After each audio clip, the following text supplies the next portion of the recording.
우리가 알고 있는 내용은 이러합니다. 헨젤과 그레텔은 오누이인데 나무꾼 부부는 가난하여 그들을 숲속에 버립니다. 그들은 숲속 마녀의 집에서 죽을 뻔했다가 오히려 마녀를 죽이고 마녀의 값진 보석을 가지고 집에 돌아와 잘 살게 된다는 줄거리입니다. 헨젤과 그레텔을 읽던 동화학자 게으르크는 이것이 실제 사건에 기반을 둔 동화 같다는 생각이 들어 조사하기 시작합니다. 그는 인근 주민들에게 동화의 배경이 된 슈페스라르프가 마녀의 숲이라고도 불린다는 사실을 알게 되고 자세히 조사해보고자 직접 그 지역으로 향합니다. 게오르크는 동화 속의 특징들을 종합하여 헨젤의 집터를 찾아다녔습니다.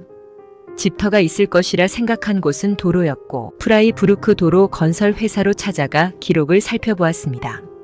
도로가 생기기 전 1954년 창고가 딸린 목조가옥터가 철거되면서 보상금이 지불된 내역의 기록을 발견합니다. 그는 이곳이 헨젤의 집이라는 가정을 내린 뒤 8살 꼬마 아이의 바지 주머니에 작은 조약돌을 채워 마녀의 집터를 찾는 실험도 진행하였습니다. 하지만 실험을 거듭해 보아도 동화의 내용과는 너무도 다른 풍경이 나올 뿐이었는데요. 그가 직접 조약돌을 떨어뜨리며 걷자 놀랍게도 동화 속의 공터가 나오는 것을 확인할 수 있었다고 합니다. 아이의 보폭으로는 나오지 않던 공터가 성인이었던 그의 보폭으로 나왔던 것입니다. 헨젤과 그레텔은 아이가 아닌 성인이었던 것으로 추측했습니다. 그는 공터 주변의 숲을 수색하기 시작했고 사용 흔적이 있는 화덕터와 각종 식기구들, 그리고 여성의 것으로 보이는 유골을 발견합니다. 소름 돋는 것은 유골이 화덕 안에서 발견되었다는 것인데요. 게오르크는 유골에 대한 자세한 분석을 의뢰하였습니다. 유골은 167cm 정도의 신장을 가진 20대 후반의 여성이었다는 것을 밝혀내게 됩니다. 조사 도중 발견한 문의 잠금 장치는 누군가에 의해 의도적으로 부서진 것처럼 거칠게 뜯겨져 있었다고 합니다. 그렇게 추가 조사를 실시한 게오르크는 베르니게로데의 고문서 보관소에서 빵 굽는 마녀 카타리나의 마녀 신문에 대한 서술이라는 사건 기록을 발견하게 됩니다. 그리고 해당 내용에 근거한 헨젤과 그레텔의 원래 내용은 이러했죠. 1638년 하르츠주의 베르니케 로더 마을의 한 수녀원에 막내 수녀가 있었다고 하는데요. 주방 일을 주로 하던 막내 수녀는 제빵에 소질이 있었다고 합니다. 그녀는 일찍부터 제빵사의 꿈을 키우고 있었다고 하는데요. 그녀가 16세 정도의 어린 나이에 자신만의 특제 쿠키를 개발하게 되었다고 합니다. 랩쿠언이라는 이름의 후추맛 쿠키는 당시 뉘른베르크 시장에서 가장 맛이 있는 과자였다고 하는데요.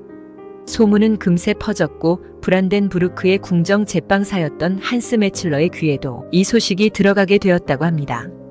한스는 직접 쿠키를 맛보고자 그녀의 매장을 찾았고 너무도 놀라운 맛에 감격한 그는 한 가지 계획을 세웁니다. 카타리나와 결혼하여 쿠키 레시피를 가로채고자 한 것인데요.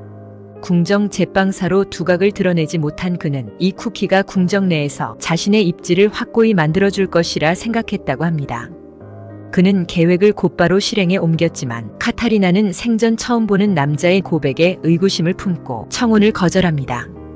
하지만 그는 매일매일 빵집을 오가며 끈질기게 청혼을 했고 그녀는 한스를 피해 제빵 도구를 챙겨 도망을 가게 됩니다. 그녀는 한스가 궁정에서 일하는 높은 계급이었기 때문에 보복이라도 당할 것이 두려워 도망을 친 것입니다.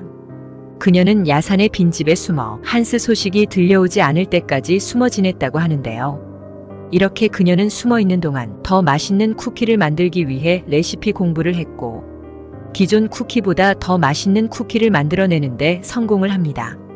시간이 흘러 한스의 소식이 들려오지 않자 그녀는 다시 집에 화덕을 만들어 쿠키를 팔기 시작합니다. 더욱더 맛있어진 랩쿠언 쿠키의 등장에 카타리나의 명성은 금세 소문이 났습니다. 하지만 결국 소문은 한스의 귀에 들어가게 됩니다. 그냥 보고 있을 리 없는 한스는 그녀를 시립재판소에 마녀로 고발을 합니다. 당시 마녀 사냥은 정도가 매우 심해서 조금의 의심만 받아도 사회적으로 매장당하는 것은 물론 목숨을 잃는 것이 다반사였다고 하는데요.